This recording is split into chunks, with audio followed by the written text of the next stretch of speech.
Bienvenidas y bienvenidos a este 7º día de actividades de esta magnífica Feria Internacional del Libro de la Universidad de Guanajuato. Primero, por supuesto, agradezco su asistencia a esta actividad. El motivo que nos reúne en este magnífico foro es la presentación de un libro publicado por la editorial universitaria, por la editorial de nuestra Casa de Estudios en 2021. Es una novedad editorial. El libro es Hacia una reinterpretación de la seguridad del Estado mexicano, principios básicos de las 3 dimensiones de la seguridad, de la autoría del doctor Noé Cuervo y del doctor Marcos Pablo Moloesnik. Para comentarlo, tenemos el placer de contar con la mirada profunda, especializada del doctor Luis Felipe Guerrero Agripino. Gracias también a los participantes en esta mesa. Siguiendo la lógica de las presentaciones hasta ahora, me permitiré dar lectura de una síntesis curricular, muy breve obviamente, de cada uno de los participantes antes de cederles la voz. Y iniciaremos con los comentarios al libro por parte del doctor Guerrero Agripino para posteriormente tener las apostillas, las observaciones, exposiciones pertinentes de los autores. Por una cuestión, siguiendo el protocolo de salud, la distancia que media entre la mesa y los asistentes nos permite prescindir de la mascarilla sanitaria al hacer uso de la voz. Presento una breve semblanza del doctor Luis Felipe Guerrero Agripino. Es profesor del Departamento de Derecho de la División de Derecho, Política y Gobierno y rector general de esta Casa de Estudios.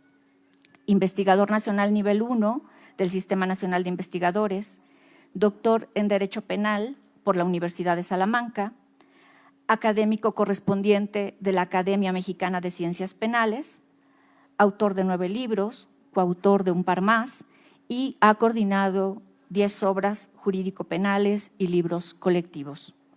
Fungió como director general de Política Criminal y Prevención del Delito y fue subsecretario de Prevención de la Secretaría de Seguridad Pública del Estado de Guanajuato.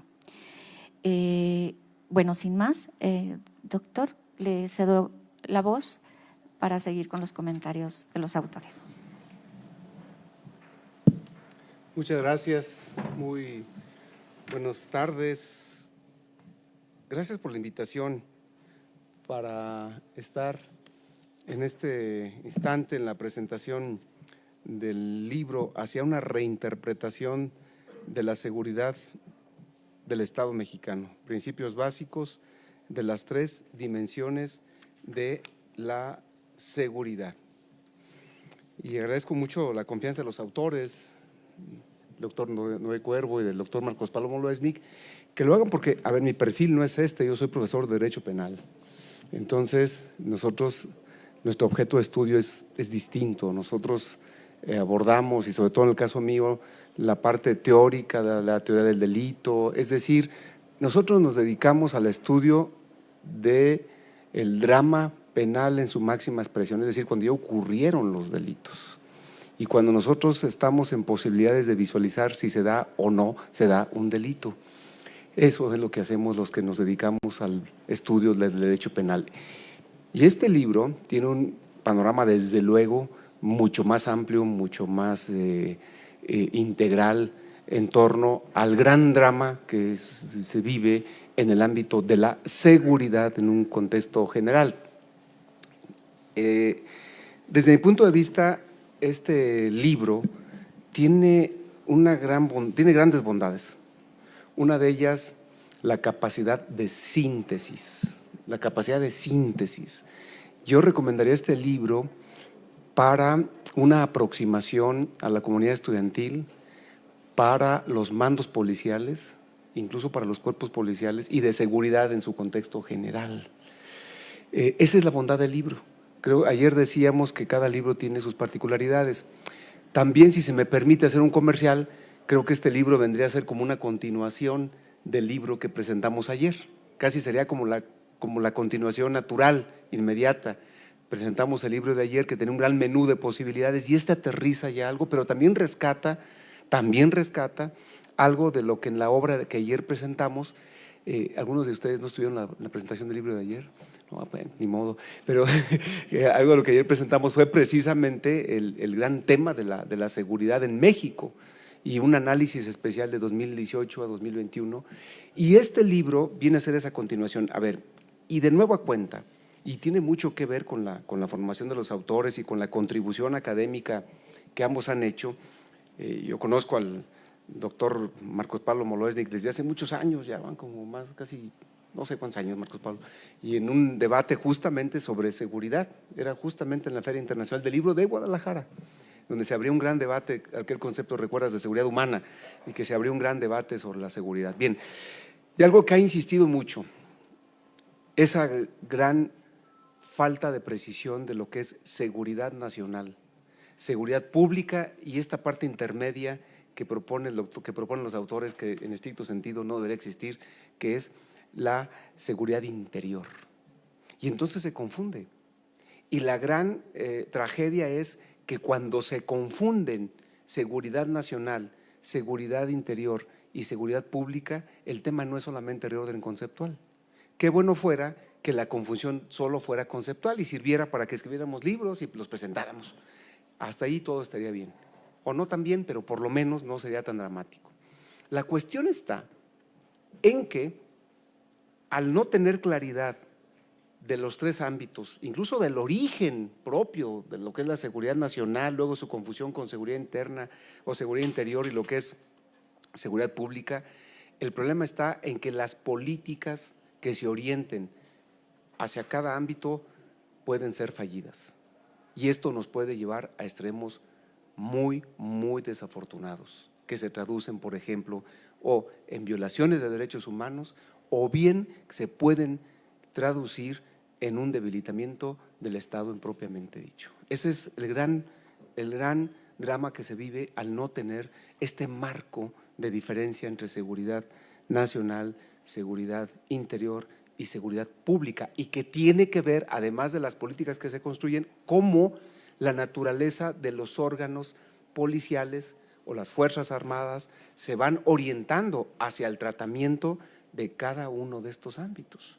Y actualmente, ayer lo decíamos en la presentación del libro de ayer, que precisamente al establecer o al confundir o al mezclar estos tres ámbitos de seguridad y utilizar estrategias de seguridad nacional para la seguridad pública, nos trae graves consecuencias que creo que no va a ser en poco tiempo en los cuales nos vamos a poder recuperar.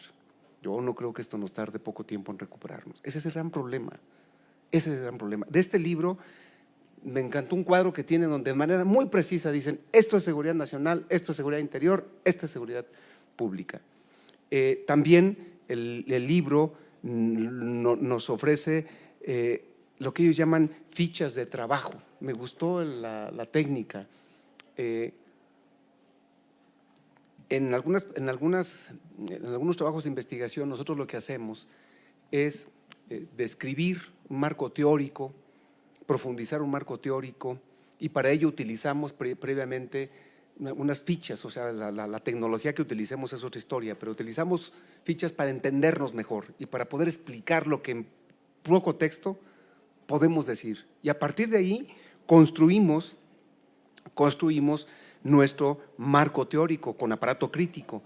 Este libro, en estricto sentido, nos ofrece una serie de fichas donde luego nos establece qué entendemos por cada concepto y en algunos casos incluso las tácticas que se ofrecen para su tratamiento. Por ejemplo, en el robo de combustible, tráfico de drogas, extorsión, secuestro, homicidio, ¿qué estrategias cuál será la táctica sugerida para abordar esos grandes problemas, esos grandes fenómenos sociales que actualmente aquejan a nuestro país? Es un libro que eso permite una lectura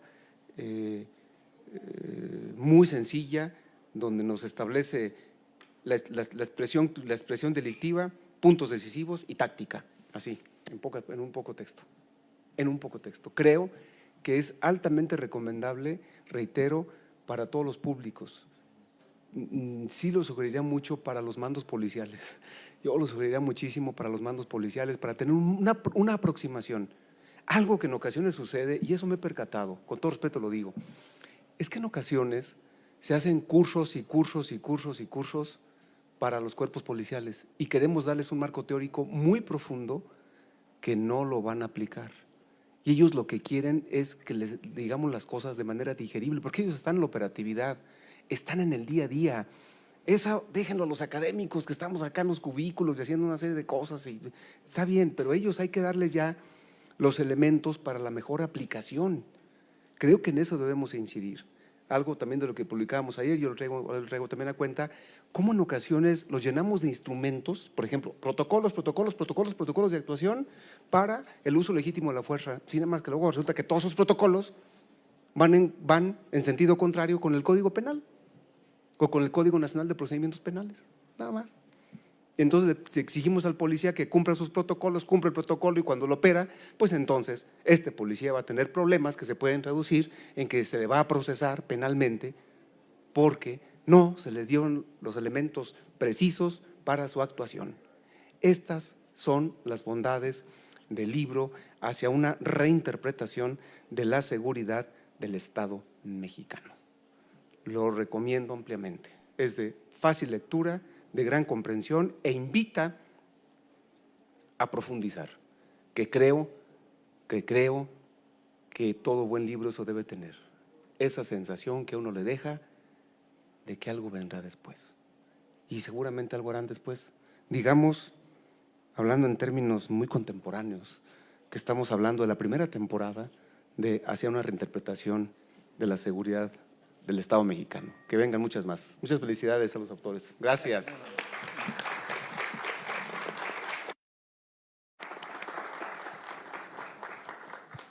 Muchas gracias, doctor, por sus comentarios. Bueno, seguimos ahora con la exposición de los autores, sin impedir que esto se vuelva posteriormente un diálogo y haya nuevas intervenciones. Seguimos con los comentarios del doctor Noé Cuervo Vázquez, profesor del Colegio de Veracruz, doctor en Educación por la Universidad Autónoma de Tamaulipas, cuenta con maestrías en Seguridad Nacional, en Administración Naval y en Ciencias de la Educación. Se desempeñó como jefe de investigaciones en Seguridad Nacional y pertenece al núcleo académico básico de profesores del doctorado en Administración Marítima y Portuaria. Doctor Cuervo, bienvenido. Gracias, muy amable. Bueno, antes que nada, quiero comentar que mi participación es completamente personal, desde el ámbito académico. Para nada es una opinión que represente alguna institución del Estado, del gobierno federal. Efectivamente, yo estuve 36 años ocupando puestos de toma de decisiones alrededor de lo que era la seguridad nacional y luego seguridad interior. Y en el último tramo, en temas de seguridad pública, con la nueva propuesta que implementó este gobierno, al mando en el área del sur de Veracruz y luego en Yucatán.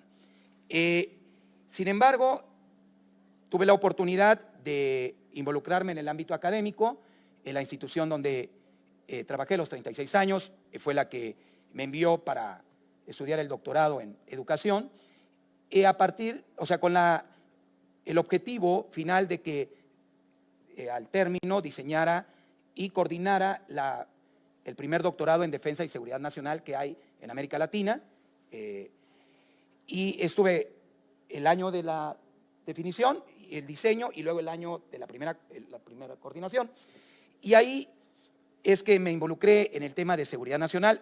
Fue en el 2011, tuve la oportunidad de conocer al brillante doctor Marco Pablo Molesnik y me ha acompañado a partir de ahí en nuestras propuestas en el área académica. Y una de ellas nace cuando estábamos en la maestría de seguridad nacional, porque es algo curioso, esta maestría nada más se puede tomar o en el Colegio de Defensa o en el Centro de Estudios Superiores Navales, ¿no? Entonces, es una maestría a la que no se tiene acceso de manera abierta para el público en general. Y una vez que yo paso a situación de retiro, ya fue el año pasado, nosotros ya previo a eso habíamos estado trabajando en este tema de la seguridad nacional y cómo podíamos socializar esta información, sobre todo porque, como bien dijo el doctor y rector de esta excelente universidad, pareciera que los teóricos que han abordado el tema de seguridad nacional y todo su aparato, su estructura teórica, lo hacen desde un punto de vista demasiado cercano a la academia, ¿no? Y cuando curso yo la maestría en seguridad nacional, me encuentro con este mismo fenómeno. Son lo mejor que hay en nuestro país para enseñar este tema, pero curiosamente la maestría se llama en seguridad nacional y se ven muchas cosas, pero no se logra aterrizar en este aparato teórico. Y luego, como bien lo comentó el doctor, quienes recibimos la información, pues estamos más acostumbrados a participar en el tema operativo y nos cuesta mucho trabajo encontrar o conocer conceptos que no tienen mucho apego a la vida real. Entonces, lo que nosotros nos planteamos fue, ¿cómo podemos hacer una propuesta de un texto que se lea de manera muy sencilla, que se logre comprender y que se proponga no nada más la definición, sino a qué nos referimos con cada uno de los constructos que integran el aparato teórico? Entonces, primero decidimos hacerlo a partir de una propuesta de Guy Le Botter, que él escribió un libro que se llama Ingeniería de las Competencias y lo hace a través de fichas de trabajo. Entonces, lo saca en el 2012, nos gustó y a partir de ahí, desde el 2015, empezamos a trabajar en utilizar esta propuesta, ¿no? La segunda parte es que todos los libros sobre seguridad nacional definen la seguridad nacional y luego definen las aspiraciones nacionales, los intereses nacionales, los objetivos nacionales permanentes, los antagonismos, y ahí se quedan, ¿no? Obviamente no se atreven no nada más a definirlos, sino también a identificarlos. O sea, si tú me dices que esto es una, o así debo de entender lo que es una aspiración nacional, bueno, entonces dime cuál es una aspiración nacional o cuáles son las aspiraciones nacionales. Si tú me dices que estos son los intereses nacionales de cualquier estado o nación, entonces así los defines, pero dime cuáles son. ¿Y saben cuál es la excusa, vamos a decir, la excusa académica de los catedráticos que nos dan clases? Bueno, es que están en la Constitución y tú los tienes que interpretar. Entonces, a partir de ahí ya empezamos a tener problemas porque cada quien lo va a interpretar a su manera, ¿no? Y lo más importante es que una vez identificadas las aspiraciones nacionales, haber ubicado los intereses nacionales y luego formular los objetivos nacionales permanentes, en ese momento estamos construyendo un proyecto de nación. Y este proyecto de nación es al que se deben apegar todos los gobiernos y las élites políticas que tienen o que toman el poder. ¿Y cómo lo hacen ellos? A partir de tener identificados las aspiraciones nacionales, los intereses nacionales y los objetivos nacionales permanentes, que es la manera en que vamos a aprovechar los intereses nacionales, entonces nosotros planteamos como gobierno los intereses nacionales coyunturales que se establecen en el programa de nación, ¿no? O sea, por eso, cuando teniendo esta información y habiéndola comprendido, vemos las propuestas a nivel ejecutivo federal de cada uno de los candidatos, entonces ya no habría una confusión ideológica política, sino que estas son nuestras aspiraciones, estos son los intereses que pueden ser tangibles o intangibles, y es los activos que tiene una nación, así los plasmamos nosotros en nuestra propuesta. Los intereses nacionales son los activos, tangibles o intangibles, que tiene una nación para poder alcanzar las aspiraciones nacionales. ¿Y cómo los va a poder materializar? A partir de unos objetivos nacionales permanentes, que deben de ser aceptados por el pueblo y que deben de mantenerse ahí. No importa la ideología política o la intencionalidad política del partido gobernante, porque lo único que tiene que cambiar es la manera en que van a materializar los objetivos nacionales permanentes. Y eso ellos lo plasman en su plan de gobierno, en unos objetivos nacionales coyunturales. Si eso fuera así, lo que nosotros tendríamos que ver a la hora de analizar las propuestas de cada partido no hay confusión en, por ejemplo, un interés nacional vital, la soberanía nacional, ¿no? La democracia es un activo intangible, por ejemplo la democracia, pero que pertenece a los ciudadanos de un país. Ahora, el objetivo nacional permanente sería proteger la soberanía nacional, ¿no? Impulsar la democracia.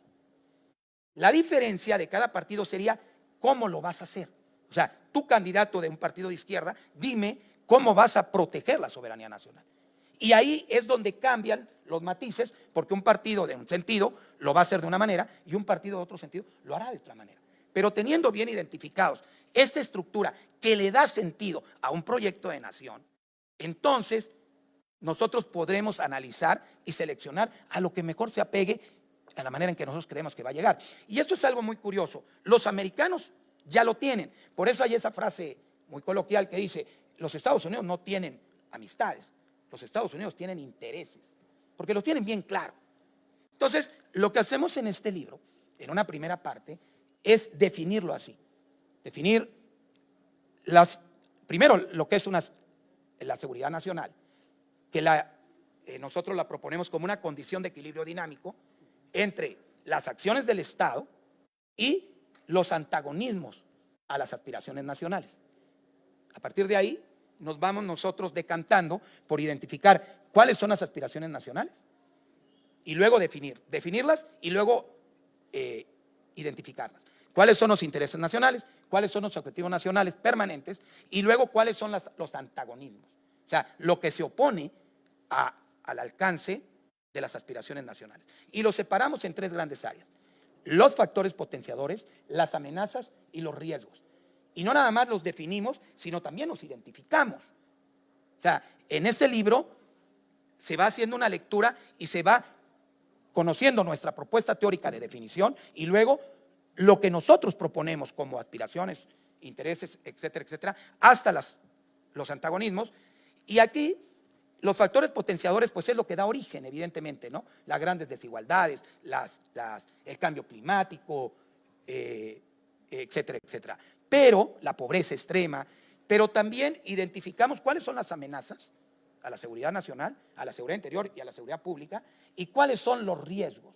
Y aquí hacemos una gran diferencia que luego es curioso, a los especialistas en seguridad nacional les causa confusión. Y se las comento rápidamente, que era lo que decía Marco Pablo. Una cosa es una amenaza a la seguridad nacional y otra cosa es un riesgo a la seguridad nacional. No está alineado en un proceso evolutivo, sino que son constructos diferentes. ¿Y cómo los identificamos? Una amenaza tiene el potencial real o percibido para causar daño, pero tiene un actor identificado y tiene una intención. El terrorismo es una amenaza, el narcotráfico es una amenaza. Tiene un actor, pues primero tiene la capacidad de causar daño real o potencial, ¿no? Pero tiene un actor que son los capos, sicarios, etcétera, los terroristas en el caso del terrorismo, y tienen una intencionalidad. Es evidente que quieren causar daño, de que quieren hacer notar una ideología política o quieren apropiarse de dinero ilícito, etcétera, etcétera. Los riesgos, por su parte, tienen el potencial real y percibido, pero no tienen un actor identificado, ni tampoco tienen una intención. ¿Cuál es un ejemplo de riesgo? Los huracanes, por ejemplo. Evidentemente tienen el potencial real de causar un daño extremo, pero es un fenómeno meteorológico, no tiene una intencionalidad y mucho menos tiene un actor identificado. Las pandemias, ¿no? El propio COVID es un riesgo a la seguridad nacional porque tiene el potencial, pero no tiene un actor, es un virus, ni tiene una intención. Otra cosa sería que hubiera sido liberado por un grupo terrorista. Entonces, así nos vamos nosotros estableciendo en este libro corto, pero parece que tiene muy condensado, para después pasarnos a identificar lo que es la dimensión de seguridad interior y luego lo que es la dimensión de seguridad pública. Ahora, algo que nosotros notamos, que es importante, voy a ir rápido, espero no ocupar mucho tiempo, es que cada dimensión de la seguridad del Estado tiene herramientas de las cuales se puede apropiar el gobierno en turno para poder hacerles frente a los antagonismos, de tal manera que las herramientas que se utilizan para atender asuntos de seguridad nacional son las Fuerzas Armadas regulares y su aparato diplomático. ¿Ok? Esas son las herramientas para atender asuntos de seguridad nacional. Por su parte, para atender los temas de seguridad interior, el Estado se aprovecha de sus cuerpos de élite, tanto de las Fuerzas Armadas como de las policías, sus grupos de operaciones especiales y de sus organismos de inteligencia. De esas herramientas se utiliza el Estado para poder atender los temas de seguridad interior. Y, por su parte, para atender los problemas de seguridad pública, el Estado tiene a los cuerpos policiales de los 3 niveles de gobierno, a nivel federal, a nivel estatal y a nivel municipal. Esto es curioso porque fíjense bien, si llegara un individuo de otro planeta y preguntara qué deporte juegan los seres humanos y una persona le dijera, bueno, juegan un deporte que consiste en agarrar una herramienta con las manos y golpear un objeto esférico. Si nosotros decimos que la herramienta son los instrumentos que tiene el Estado para hacer frente y el objeto esférico es las amenazas o antagonismos a cada dimensión, imagínense que el golf es seguridad nacional, las amenazas es una pelotita de golf y las herramientas, la diplomacia y las Fuerzas Armadas regulares son el bastón de golf. El béisbol tiene un bat, se agarra con las manos, que serían los organismos de inteligencia y los cuerpos de operaciones especiales, y la pelota de béisbol, los antagonismos a la seguridad interior, y por su parte el tenis, se agarra también una herramienta que es la raqueta, que serían las policías de los 3 niveles de gobierno, que golpean o que atienden los problemas de seguridad pública, que sería una pelotita de tenis. ¿Qué sucede entonces cuando nosotros queremos golpear una pelota de tenis, que son problemas de seguridad pública, con un bastón de golf, que son las herramientas para atender asuntos de seguridad nacional? Es un desastre. Por eso nosotros entendemos que se deben de atender los problemas de seguridad pública únicamente con cuerpos policíacos que vengan de la sociedad civil. Eso está comprobado. Nosotros entendemos los distintos modelos de seguridad pública, y se ha fundamentado a partir de grandes investigaciones y tesis doctorales de que ocupar a las Fuerzas Armadas para encabezar los esfuerzos de atención en problemas de seguridad pública siempre llevan en una espiral creciente de aumento de la problemática. Y eso es importante porque se debe de conocer. Y por último, el libro se acerca a una propuesta que tiene que ver con las ciencias de la complejidad. Esta propuesta nos invita a que todos los problemas en un sistema adaptativo complejo como es la sociedad humana sean atendidos de manera multidisciplinaria y empezar a manejar conceptos como curva evolutiva, como la entropía en la termodinámica del no equilibrio, como los sustratos, como los atractores y las cuencas de atracción, que creemos que debe de ser la manera en que se deben de analizar este tipo de problemas, a partir de una propuesta de investigación que se llama microanálisis sintético, ¿no? Que evidentemente aquí nada más damos un toque muy ligero, y hasta el año que viene, 2023, empezaremos a trabajar en esos temas como una segunda parte. Hasta aquí les daría una estructura muy general del libro y les daría las gracias por escucharme.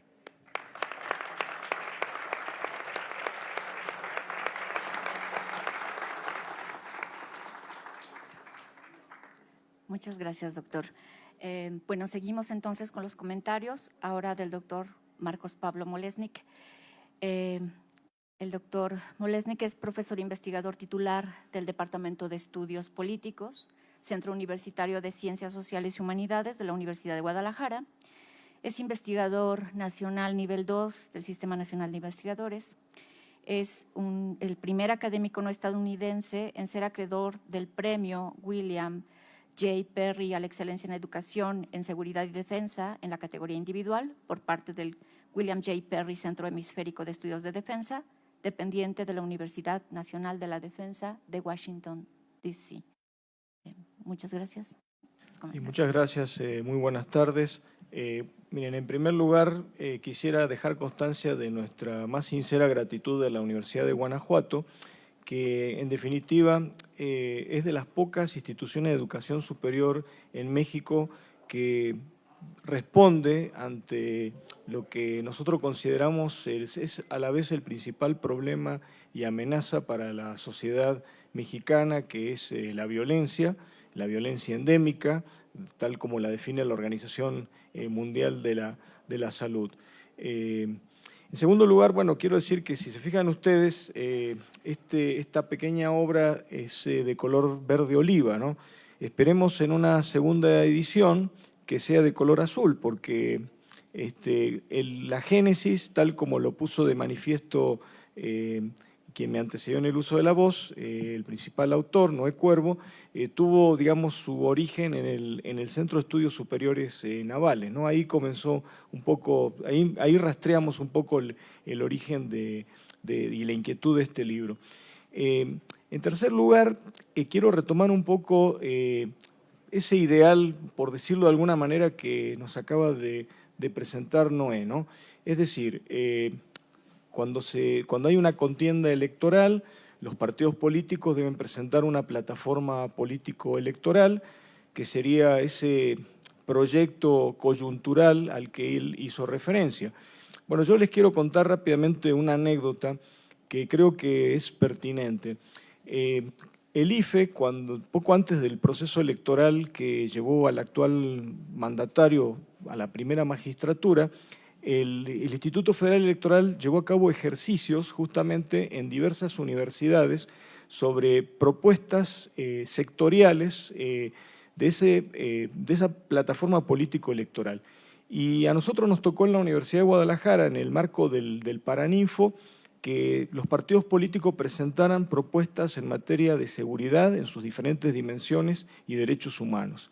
Y curiosamente el representante de Morena fue Alejandro Gertz Manero. Y ahí ya hay un primer elemento que llama la atención. Se supone que el fiscal general debe ser imparcial y debe estar al margen de los partidos políticos, ¿no? El segundo elemento fue que si ustedes revisan la plataforma electoral de Morena, van a encontrar que una ausencia de propuestas. Es decir, lo que ellos presentaron en su momento como un proyecto sexenal es, digamos, un diagnóstico crítico de la situación que en ese momento guardaba México en diferentes esferas, ¿no?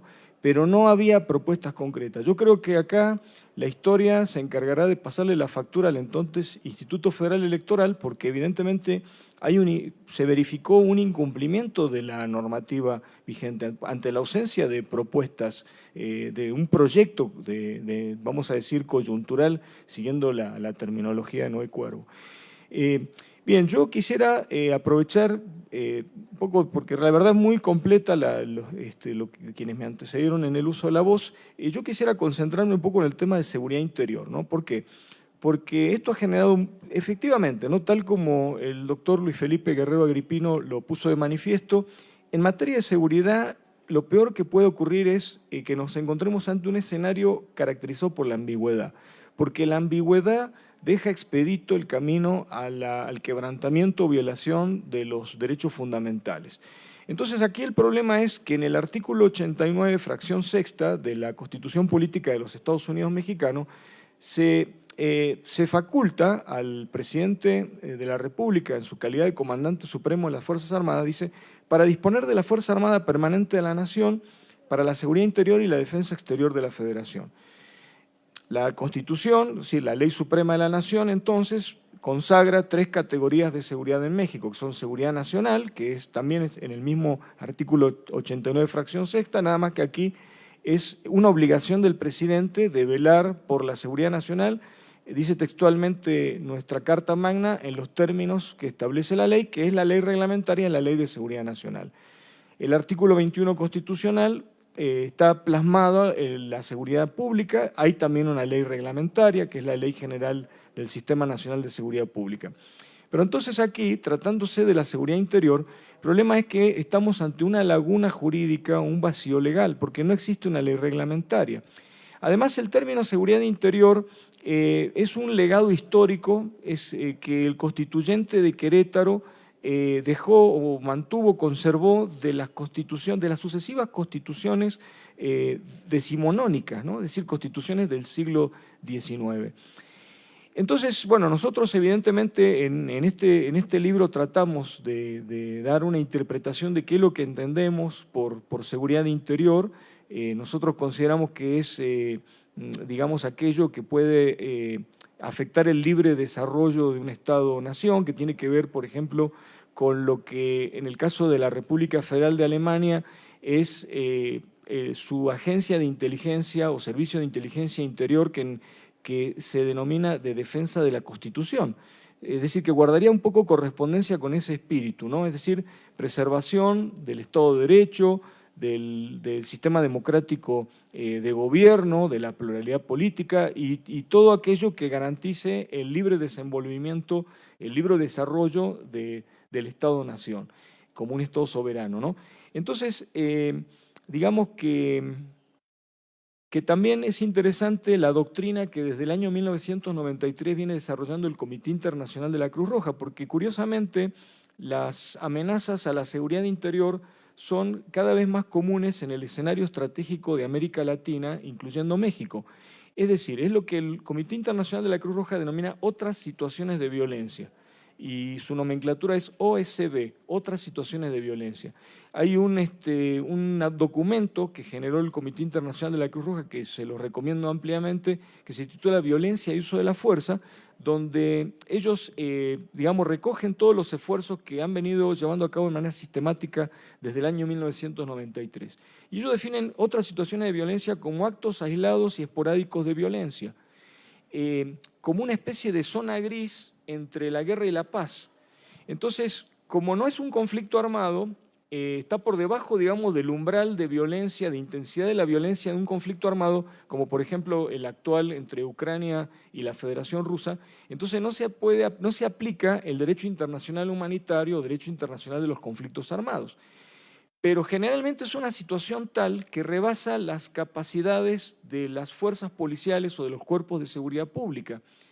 Y bueno, ya lo dijo Noel Cuervo, por eso se debe recurrir a el Estado debe recurrir a otras herramientas o otros instrumentos coercitivos y también a los sistemas de inteligencia, que también integran el llamado sector seguridad.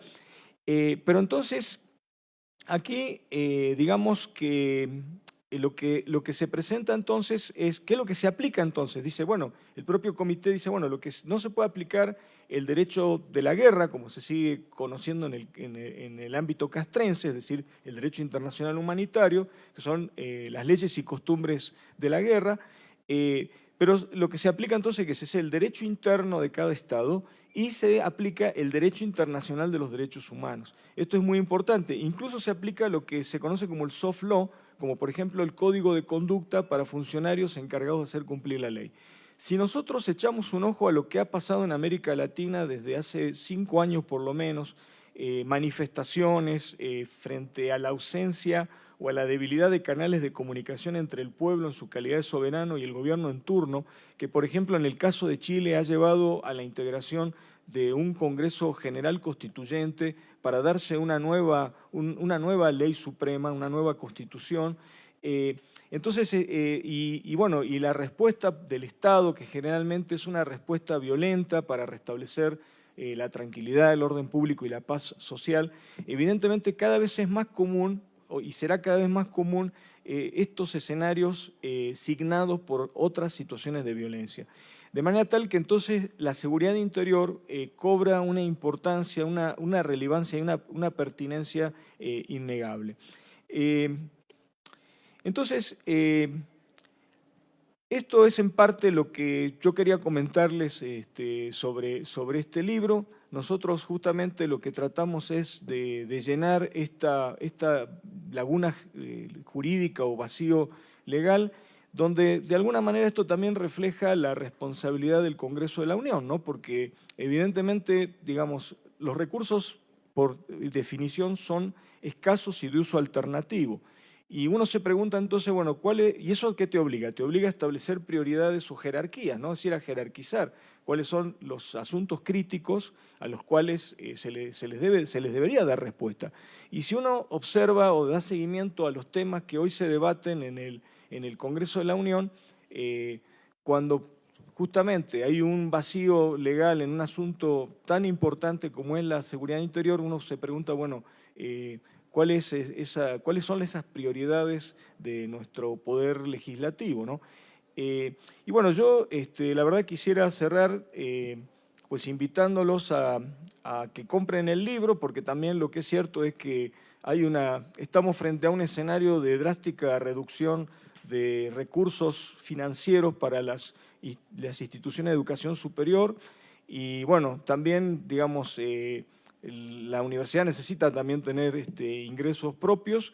Les pido pues que lo lean y somos abiertos, por supuesto, en un ambiente de libertad de pensamiento a toda crítica, mientras esté bien fundamentada, será bienvenida.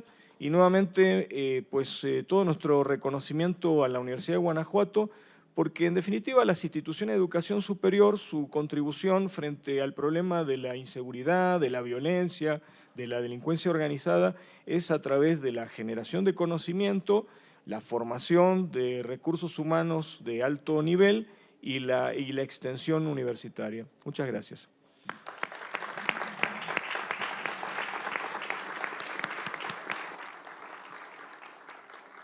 Muchísimas gracias, doctor. Pues en realidad tenemos tiempo para unos últimos comentarios. No sé si el doctor Guerrero Agripino, los autores, yo vi que hicieron algunas anotaciones, tal vez. Bueno, primero también yo los invito a que compren el libro. Todo es donado para la universidad. O sea, para que no digan que nos llevamos algo. Pero sí es importante que la universidad, que nos hizo el honor de acompañarnos, el rector hizo el honor de hacer el prólogo, brillante prólogo, está aquí a su disposición. El libro pretende transmitir una información que creemos muy útil, de una manera tal que con una lectura muy rápida empezamos a conocer y profundizar en estos temas. Nosotros tenemos un diplomado en seguridad del Estado y dura cada una de estas áreas, o sea, dentro de muchas materias. Hay un módulo en especial nada más de seguridad nacional, hay otro módulo de seguridad pública, hay otro módulo de ciencias de la complejidad y seguridad nacional, y cada módulo dura 4 horas, y aquí lo tratamos de condensar de una manera tal que ustedes lo leen y creemos que van a tomar lo mejor de cada uno de estos módulos. También hacemos una pequeña aproximación a lo que son las ciencias de la complejidad. No abordamos como lo abordamos nosotros ya en la academia, pero esperemos que el próximo libro que nos publiquen aquí y que también lo prologue o ya nos acompañe con un capítulo el doctor, sea pronto. Y luego también el libro cierra con una parte muy reducida sobre lo que es la teoría de juegos en las propuestas de juegos que se han manejado en torno a la seguridad nacional, ¿no? Creemos que la manera en que se debe de realizar la investigación para proponer estrategias ya debe de ser, como les comentaba, bajo las ciencias de la complejidad y evidentemente bajo modelos asistidos por computadora. O sea, se puede modelar para evitar caer en situaciones como las que ahorita suceden, de que en un estado se elevan los índices de criminalidad y la respuesta inmediata es mandar más efectivos, ¿no? Y ya, pareciera que es una tras otra, que ese tipo de estrategia no da resultado. Entonces, creo yo que es una gran oportunidad con ustedes que vayan permeando esa sensibilidad de que se deben de hacer las cosas de manera diferente, sobre todo en temas de seguridad pública, ¿no? En problemas de seguridad pública, que es la crisis actual que se tiene dentro de la seguridad en nuestro país, ¿no? No tenemos una crisis de seguridad nacional, no tenemos una crisis de seguridad interior, pero sí tenemos una crisis muy severa de seguridad pública. Y para cerrar, quisiera comentarles, miren, no hay una estructura jerárquica dentro de las dimensiones de la seguridad. La relación que se da entre las tres dimensiones de seguridad, incluso entre dos más, que no las incluimos en este libro, que sería la integración de la seguridad privada y la integración de la seguridad de la información. Todo esto permeado en la estructura del análisis de inteligencia, ¿no? Pero estas dimensiones no se dan en una situación jerárquica, sino transversal, y se permean entre ellas, para que nadie crea que cuando hablamos de asuntos de seguridad nacional son o debemos de considerarlos más trascendentes que los problemas de seguridad pública o que los temas de seguridad interior. La relación que se da es transversal y se permean entre ellos, porque pueden evolucionar. Por eso utilizamos la termodinámica del no equilibrio, porque la entropía en este tipo de fenómenos de antagonismos de las dimensiones de la seguridad no tienden a desaparecer. La entropía en la termodinámica clásica tiende a generar un mayor caos de información hasta que tiende a desaparecer, ¿no? De ahí surge la teoría de que el universo se está expandiendo porque está recibiendo cada vez más energía. En la termodinámica del no equilibrio, la entropía tiende a producir unas situaciones emergentes, realiza una evolución y presenta situaciones emergentes. Y eso aparece en los antagonismos a la seguridad nacional, e incluso a las cualquier antagonismos a cualquiera de la seguridad del Estado. Cuando en Colombia desaparecen los cárteles de la droga, no desapareció el narcotráfico. Tendió a evolucionar a un fenómeno que ellos denominaron bandas criminales. Entonces, cuando nosotros estamos en posiciones de tomar decisiones estratégicas para atender estos fenómenos, si somos capaces de entender que van a ser sujetos de una curva evolutiva, porque cada intervención de la realidad modifica el fenómeno. En este caso vamos a hablar de la delincuencia organizada y del fuero común, pero esta delincuencia también modifica el entorno de la realidad. Entonces, los estrategas deben de tomar esto en consideración. Por eso es importante que las estrategias no partan únicamente de los comandantes de seguridad, de la gente operativa, sino que se vea permeada por gentes de leyes, por gentes académicos, por sociólogos, pero siempre en una guía estructurada de que manejemos el mismo aparato conceptual, ¿no? Entonces, creemos que este libro puede aportar en generar un marco teórico estructurado para que a partir de ahí podamos nosotros proponer estrategias de solución, ¿no? Pues eso es todo. Perdón.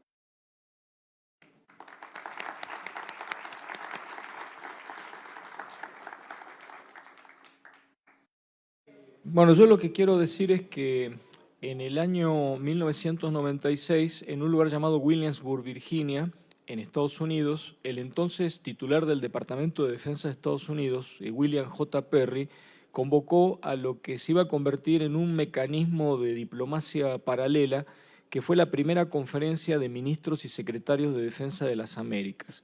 Y en ese primer encuentro, él identificó un déficit de especialistas civiles en materia de seguridad y defensa en América Latina. Y por eso es que un año después, en 1997, se crea este centro que hoy lleva su nombre en honor a quien propuso su génesis. Y bueno, la verdad es que a nosotros nos llama mucho la atención. También un poco este libro y el que se presentó el día de ayer es un poco también como la respuesta ante ese déficit de especialistas civiles en estas materias de seguridad y defensa, ¿no?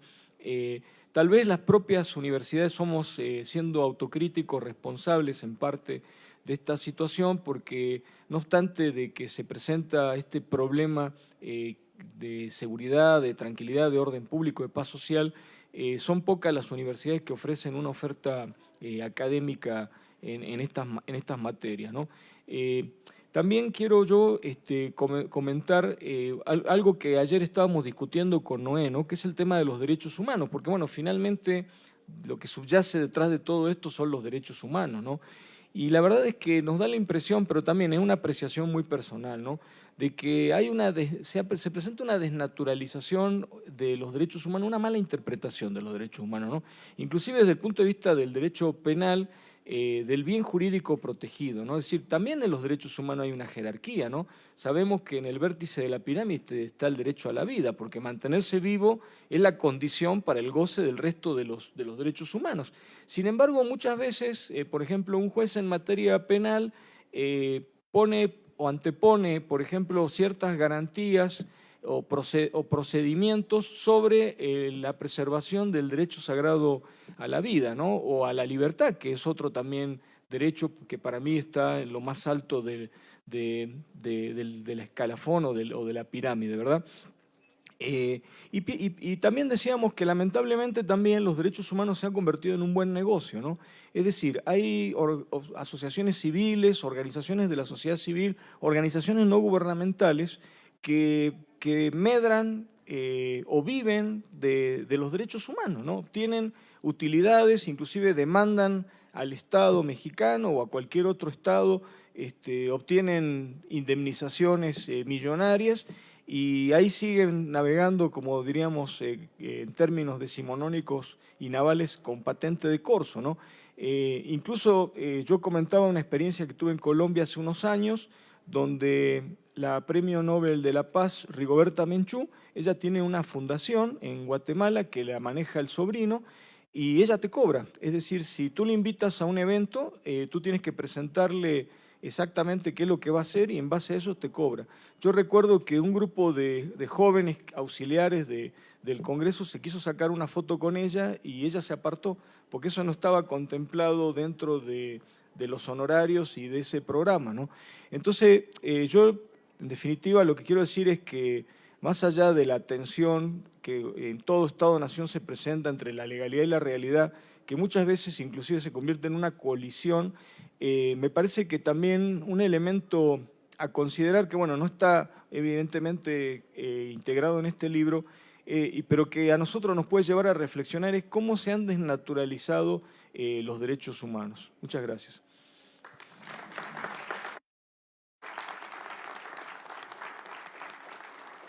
Bien, me corresponde cerrar solamente con unos muy breves comentarios. Y creo que del libro que presentamos ayer al libro de hoy, me quedaría con un cierre más o menos así. Nos va mal a un país cuando nos enfocamos solo por la política electoral y no por una política criminal.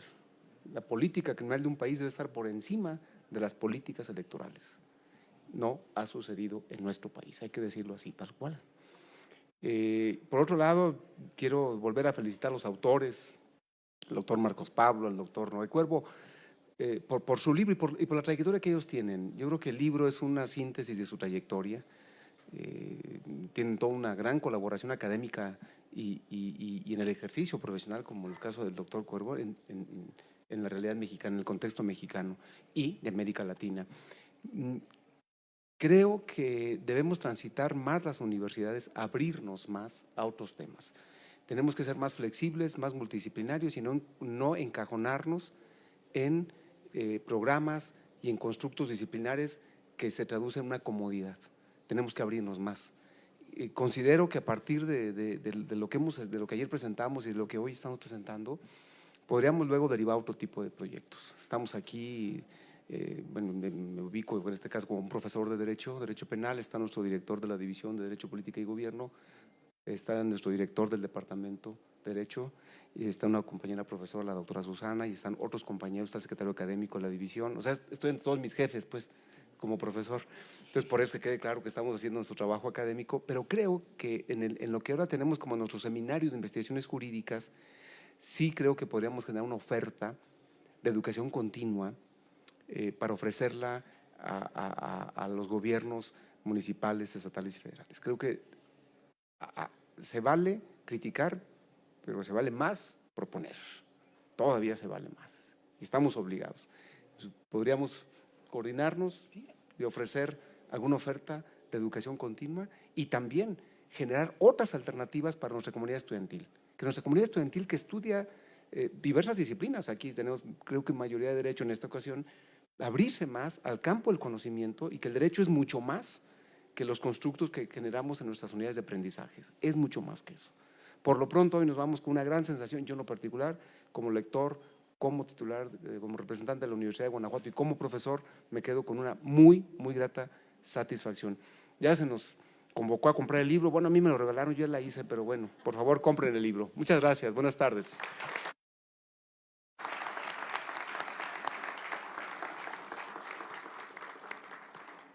Pues muchísimas gracias, gracias a los autores, gracias por supuesto a nuestro magno comentador y por supuesto a ustedes por habernos regalado este tiempo esta tarde.